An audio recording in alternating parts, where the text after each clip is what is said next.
Sirsa court में typing का काम करने वाले सतवीर प्रजापति 2 दिन से अपने घर से गायब थे और ठीक 2 दिन बाद उनकी लाश मिली। और उसके बाद में मैं आपको बता दूं कि 2 दिन बाद लाश मिली, बाइक वहीं पड़ा मिला। और लाश मिलने से पहले वो रात को लगभग 8 साढ़े 8 बजे घर से बाहर निकल गए थे और घर वालों के फोन करने पर कहने लगे भी आधे घंटे में आ रहा हूं। 1.5 घंटे तक घर नहीं लौटे तो घर वालों ने फोन किया तो कहने लगे मुझे बचा लो, मैं पता नहीं कहाँ हूँ और मैं अब नहीं रहूंगा, मुझे बचा लो। उसके बाद में 2 दिन बाद उनकी लाश मिली। लेकिन अब सबसे बड़ा सवाल ये खड़ा होता है कि कोई तो कह रहा है भी सुसाइड है, लेकिन मैं आपको बता दूं कि सुसाइड के मामले हैं वो और होते हैं, लेकिन यहाँ पर परिवार वाले, गांव वाले, आस पड़ोस, रिश्तेदार सभी आरोप लगा रहे हैं ये सरासर सतवीर प्रजापति की हत्या है। और उनके पास से बैग से एक सुसाइड नोट भी बरामद हुआ है, ऐसा बताया जा रहा है, जिसमें 2 महिलाओं का जिक्र है और बताया जा रहा है कि मुझे तंग किया गया, परेशान किया गया, पीड़ित किया गया। उसके बाद में पूरा गांव राम है यहाँ पर सिरसा के सरकारी हॉस्पिटल में धरने पर हैं। ये कह रहे हैं भी हमें न्याय चाहिए। सतवीर प्रजापति एक नेक दिल, जिंदा दिल इंसान थे, हमेशा हंसते रहते थे, लोगों को भी हंसाते थे और मेरे तो बहुत ही खास मित्र थे। भाई जब भी कोर्ट जाता था बहुत इज्जत मान सम्मान करते थे। मेरे पास कई लोगों के फोन आए, वो भी बहुत उदास थे और कहने लगे भी शर्मा जी उस जैसा आदमी हमने नहीं देखा, हमेशा हंसता रहता था और कोर्ट में भागा भागा काम करता था और बिठा लेता था, कोई काम होता का भी कर देंगे, कोई बात नहीं, चिंता मत करो। परिवार वाले हैरान है, परेशान है, सदमे में है। वीडियो को शेयर करें और इस परिवार को न्याय दिलवाने में मदद करें। जानते हैं पूरी कहानी क्या है, पूरा मामला क्या है। सतवीर प्रजापति के जो भाई हैं वो हमारे साथ मौजूद हैं। हाँ जी भाई साहब, राम राम। कैसे क्या हुआ भाई साहब ये बताओ। तो ये हमारे पास 10 तारीख को फोन, जैसे घर से वो 8 बजे गया है कि भी मैं 5-10 मिनट में अभी आ रहा हूँ, गांव में कोई काम जा रहा हूँ। वो भी नहीं आया। आधे घंटे बाद जैसे भतीजे ने मेरे ने फोन किया कि पिताजी आप कहाँ हो, तो उसने बोला भी मैं तो सिरसा जा रहा हूँ।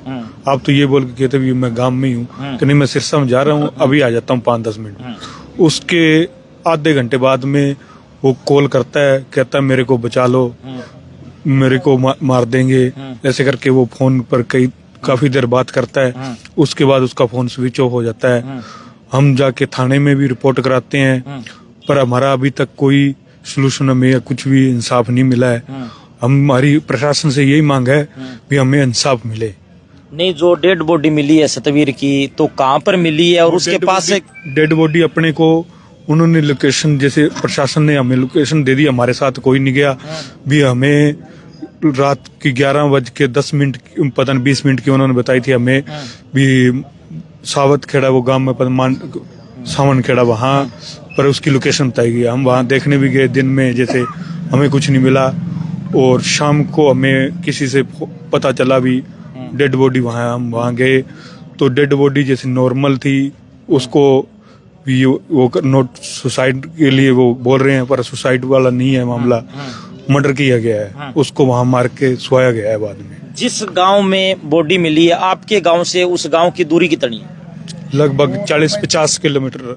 40 तो सबसे बड़ा और सबसे पहला सवाल यही खड़ा होता है कि अगर किसी को सुसाइड करना है और वो भी रात को करना है, तो इनके गांव के आसपास बहुत बड़े खेत है, जंगल है, नाला है, नाली है, वहां भी कर सकता था। सबसे बड़ा सवाल तो यही खड़ा होता है भी 40-50 किलोमीटर दूर जाकर भी अगर सुसाइड करना तो इतनी दूर जाकर क्यों किया? वही तो है सर, भी इतनी दूर वो क्यों गया? साथ में गांव भी है, हमारे खेत भी हैं जैसे, तो वो वहां भी कर सकता सुसाइड। इतनी दूर उसको ले जाया गया है, उसको मारा गया है, उसके बाद में उसको वहां रखा गया है। तो उसके बाद में आपको उसके मोबाइल थे 2, वो भी अभी तक हमें नहीं मिले। उनका कोई पता नहीं है, नहीं प्रशासन कोई। वो बाइक की चाबी वगैरह लगी हुई, बाइक की चाबी अंदर लगी मिली थी, बाइक वहाँ खड़ा है बाइक तो, पर उसके मोबाइल थे वो हमें नहीं मिले। भाई 2 मोबाइल थे, दोनों ही नहीं मिले? दोनों ही नहीं मिले जी। तो किसी पे शक है आपको, किसी परिवार पर? तो उनका जैसे नोटिस में उनका नाम दिया, शक तो फिर उन पे ही होगा जी, और किस पे होगा जी। तो अब प्रशासन से आपकी क्या? प्रशासन से हमें यही है भी हमारी हेल्प करें और हमें सही न्याय मिले और हम संतुष्ट हों जिस चीज से हमारे संतुष्ट तो कराया जाए। पोस्टमार्टम अभी तक हुआ है या आप भाई अभी पोस्टमार्टम उस टाइम ही कराएंगे जब हमें इंसाफ मिलेगा, उससे पहले पोस्टमार्टम हम नहीं कराएंगे। साथियों, सतबीर प्रजापति वो इंसान थे, जब बाढ़ की स्थिति पैदा हो गई थी तो गांव में किसानों के साथ मिलजुल कर उन्होंने संघर्ष किया, मदद की और बहुत जिंदा दिल नेक इंसान थे। और इसके साथ साथ उनका एक डायलॉग हमेशा मैं जाता था, मैं बोलता था भी थारा बेली सतबीर प्रजापति। अब वो डायलॉग ही बनकर रह गया। बहुत याद आएगी भाई की। और यहाँ पर सभी गांव के लोग हैं वो भी इकट्ठे हैं और न्याय की गुहार कर रहे हैं। तो मेरी सिरसा प्रशासन से यही गुजारिश है, कृपया करके भाई को न्याय दिलवाएं। वो एक देसी पत्रकार भी थे, टाइपिस्ट थे और इसके साथ साथ सामाजिक आदमी थे। आखिरकार उनके साथ क्या हुआ क्या नहीं ये प्रशासन बताए और इसके साथ साथ न्याय करे, दूध का दूध और पानी का पानी करे। अगर सतबीर प्रजापति को किसी ने दुखी किया, पीड़ित किया, ब्लैकमेल किया तो उसके खिलाफ कड़ी से कड़ी कार्रवाई की जाए। और इनका कहना है, मैंने इनसे पूछा भी लगातार 1-1.5 महीने से वो उदास रहते थे और ज्यादा बोलते नहीं थे। आप कह रहे थे भाई अभी उदास रहते थे, ज्यादा बोलते थे, पहले की तरह नहीं बोलते थे, वो उदास रहते थे? हाँ जी, उदास रहते थे थोड़े से। मैंने पूछा, वो कहते नहीं तुम्हें जैसे महसूस हो रहा है, पर मेरे कोई ऐसी दिक्कत नहीं है। मैंने कहा नहीं, मेरे को लग रहा है जैसे उदास। आगे वीडियो जैसे आपको पता ही है, वीडियो बनाता था सब कुछ। अब वो ऐसे कुछ नहीं कर रहा था जी। उसको मेंटली टॉर्चर किया जा रहा था। जो भी है कोई तो बात थी जो मनी मन में उनको खाई जा रही थी जी।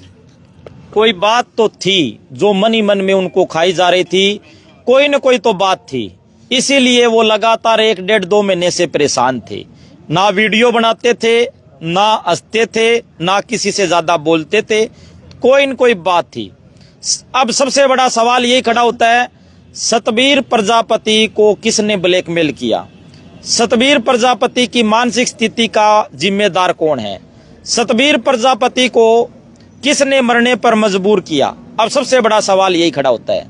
और सवालों के साथ पूरा परिवार सिरसा के सरकारी हॉस्पिटल में धरने पर बैठ गया है। और हमारी सिरसा पुलिस से हाथ जोड़कर विनती है, सिरसा के एसपी साहब से विनती है, इस मामले को जल्दी से जल्दी सुलझाया जाए, पता लगाया जाए उनके फोन कहाँ हैं, उनके फोन पर लास्ट फोन किसका आया वो भी पता लगाया जाए और पता लगाया जाए कि आखिरकार पूरा मामला क्या है। दूध का दूध और पानी का पानी किया जाए। सभी साथियों से गुजारिश, इस वीडियो को ज्यादा से ज्यादा शेयर करें। धन्यवाद, शुक्रिया, जय हिंद, जय भारत।